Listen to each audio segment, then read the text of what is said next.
freaking cold in here. Do you want to know, people, what I've discovered? Just right now, I don't have any sweaters that have cats on them. I only have t-shirts. And it's too cold right now to wear a t-shirt. So, there's that.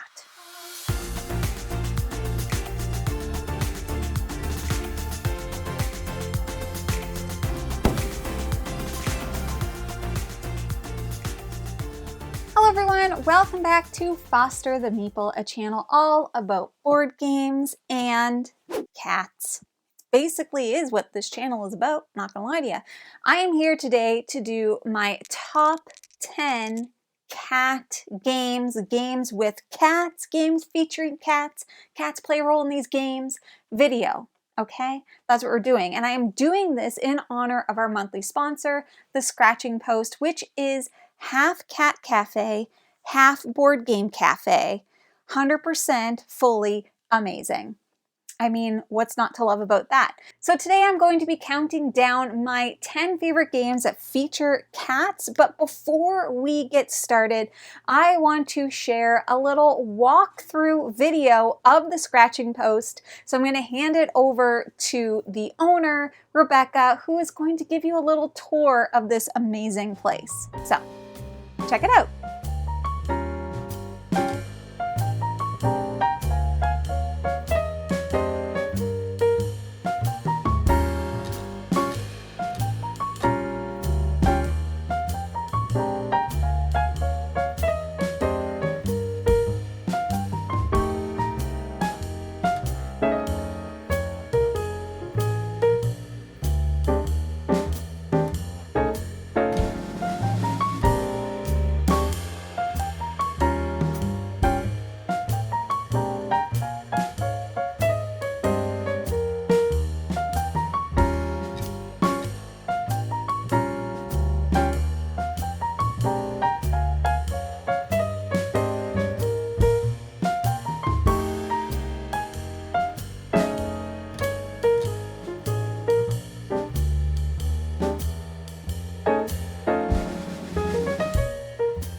I want to go there so badly, so badly.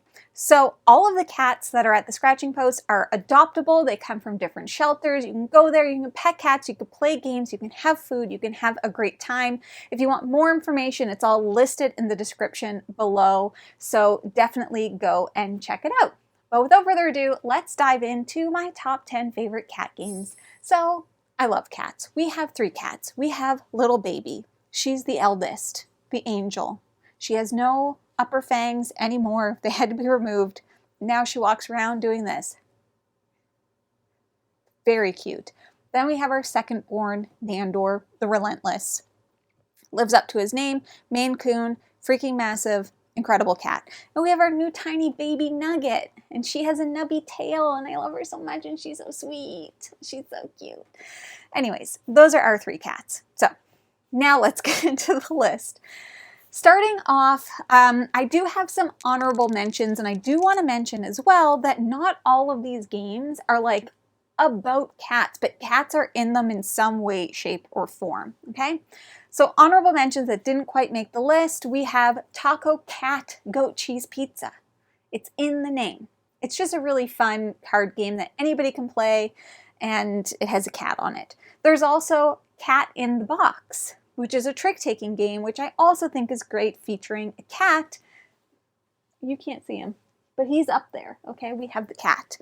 I also wanted to give a shout out to Mlem. Now, I've never played Mlem in person. I've played it online, and it wasn't great because I didn't know what I was doing, but it's space cats, and that's pretty awesome. All right, those are the honorable mentions. Let's get into the list, starting with my number 10. And yes, I have kind of ranked these just based on my feelings of them as cat games. You'll understand as I explain. The first one we have is number 10, Hickory, Dickory. Now, Hickory Dickory is a game from Plaid Hat Games, and it is a game that I love. And I know what you're thinking. This is a game about mice. You sure are right. But in this game, we have the cat paw. And the cat paw, cats playing a role in this game, they are basically trying to catch the mice. They are blocking off spots on the board that the mice can no longer go. So essentially, this is a game about mice that are riding along a clock. Hickory, dickory, dock, the mouse ran up the clock. You've heard the fairy tale, the nursery rhyme, whatever it is. So the mice are going to jump off at different, like, when the hour hands or whatever are moving, they're going to jump off, and they're there to collect different kinds of resources to build out patterns on their boards. And then when you get to like the 12 o'clock spot, there's King Cuckoo and other stuff happens, but you're like filling up your little satchels and then you're delivering stuff. It's so cute. And there are cat paw tokens in this game, and the cat is like messing with the mice a little bit. So that's why it's number 10, even though I really like it. It's just cats aren't like a major feature, but they are an essential feature, which goes pretty hand in hand with my next game, which is Shuffle and Swing. Another game about mice, but everybody knows cats and mice, they go together very well. Now, Shuffle and Swing is from Bitewing Games, another fantastic game. And in this game, the mice are building out musical instruments for the giants to play, the giants being people. And in this game, you are needing to employ cats to help you to build the instruments. So there's different types of cats, different color cats, and different sections of the musical instruments will require different types of cats in order to build them. So cats are actually quite ingrained in this game, even though it's marketed as a mouse game. I think it's pretty much a cat and mouse game, and they're working together. And the cats, before you use them, you have like a quilt that you lay the cats out on, and then when you spend them, they go away. So Shuffle and Swing is a great game. Like I said, you're building up musical instruments. There's an area control aspect of this game. There's like a resource kind of management, gathering area of this game where you're like moving around, not quite a rondel, but basically you're like putting things out so that somebody else could get a benefit if you have to use the thing. It's fantastic. If you haven't tried it, I highly recommend that you do. Number 8 is going to be Root. Now, in Root, if you want it to be a cat game, you will in fact need to play with the Marquita cat. This is about woodland creatures doing war stuff, and personally, the Marquita cat faction of Root is my favorite faction. They are the only ones that I typically ever play. I'll occasionally play as the birds, but 90% of the time I'll be playing as the cats. And what they are trying to do in this game is they are trying to kind of like, they're trying to build different things. So they've got like sawmills and buildings and recruit, and they're trying to spread out and gain power over different regions, essentially by building different buildings. They are often the target of attack from the other animals because the other animals are so jealous of the Marquita cat. And they're cute and they wear capes. And what is not to like about that? Root's also Jeff's favorite game, so I couldn't leave it off this list. But you have to play the cat faction in order for it to be a cat game. Also why it can't be higher on the list, because you take them out, then it's not a cat game anymore. Yeesh. Number 7 is a solo-only game, and that is for Northwood. This game has lions in it.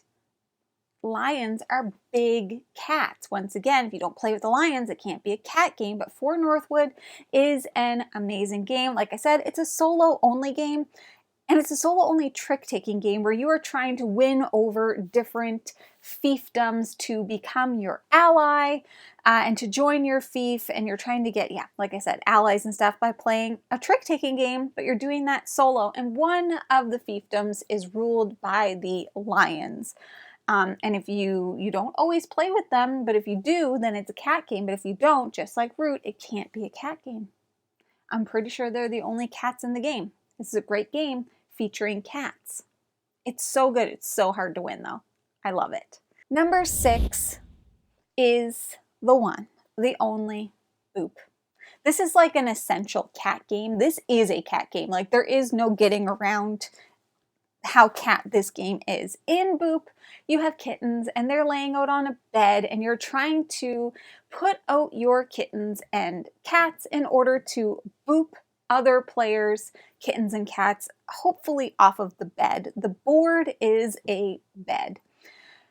I find this game so confusing. I really, really like it, but I never know who's booping what and where it's going. But if you get 3 kittens in a row, it makes a cat, and you're trying to get, I think, 3 cats out onto the board. I'm terrible at it, but there could not be a more quintessential cat game. Well, there are some that are higher, but this is a cat game because cats and kittens boop on beds. My number 5, once again, it probably should be lower on the list for Katniss Everdeen, but it isn't because it's such a good game. But you have to play with a certain faction in order for it to be considered a cat game, and that is Citizens of the Spark. This game's amazing. Not enough people are talking about it, but there is a lion faction in this, there is a tiger faction in this game, so you have to play with the tiger faction in order to make it a cat game. Basically, this game, you are recruiting different animals to your city, and you are going to be triggering their special abilities based on how many of that particular type of animal you have in your city. And you're doing all of this in order to gain sparks.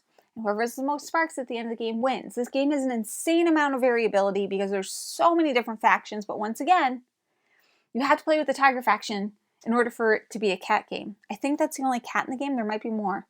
I hope there's more, but there is for sure one, and it's incredible. So I'm considering it a cat game because I've almost always played with the tigers.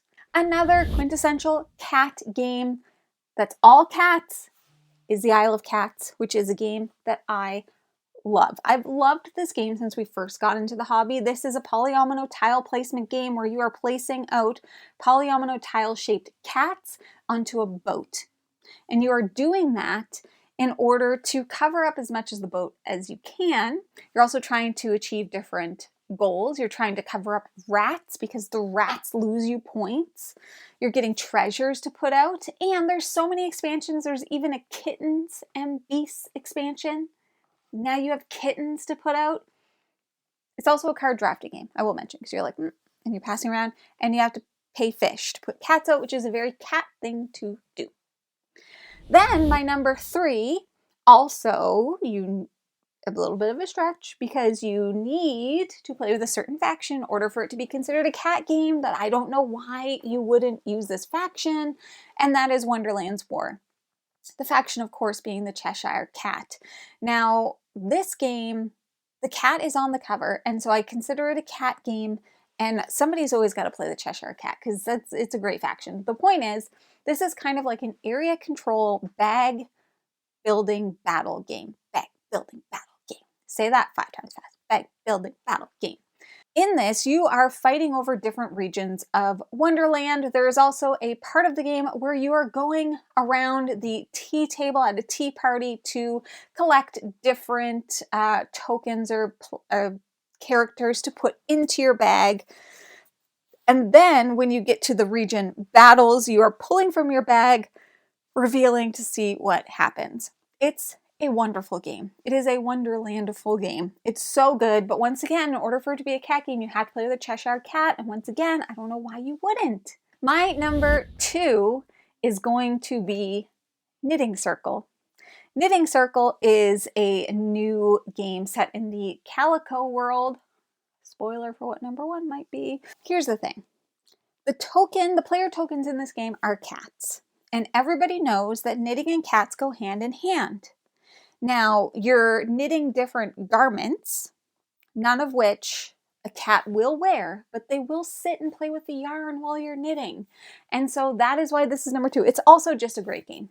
It's great. So you are kind of like essentially drafting different types of yarn, different colors of yarn in order to make different garments of different sizes. You could be doing socks or hats or sweaters or whatever. And you're trying to score as many points as possible. You're getting buttons, you're doing that type of thing. It's a really great game, and it's set in the Calico world, which is a world of cats. Speaking of that, the number 1 game is obviously Calico. You are making quilts to appease the cats because the cats care about the patterns and the colors of your quilts. This is an extreme puzzle brain burn kind of game where you are going to have different kinds of cats that are going to tell you exactly what kind of patterns they like. And you are trying to build out those patterns onto your grid while also trying to follow other rules to score objectives that are written out on your board, essentially. And you're doing that by getting different quilt pieces of different colors. And once again, all doing this to appease the cats. We do everything to appease the cats in life and in games.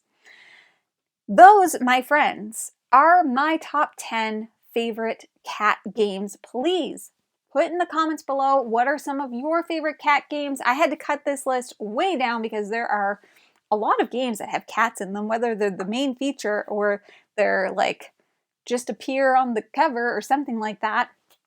But I would love to know because the more cat games, the better. But that, my friends, is everything that I have for today's video. Now, once again, if you are interested in going to the scratching post, all of the information is going to be listed in the description below. Definitely go check them out if you are in the area. It looks awesome. And shout out to them for sponsoring this month on the channel. But if you're interested in buying board games like any of the cat games we talked about today, you should first start by checking out your friendly local gaming store, and for us, it's the Boardroom Game Cafe. And if you like what you see, please subscribe. I hope to see you again soon. And now, say goodbye. Bye.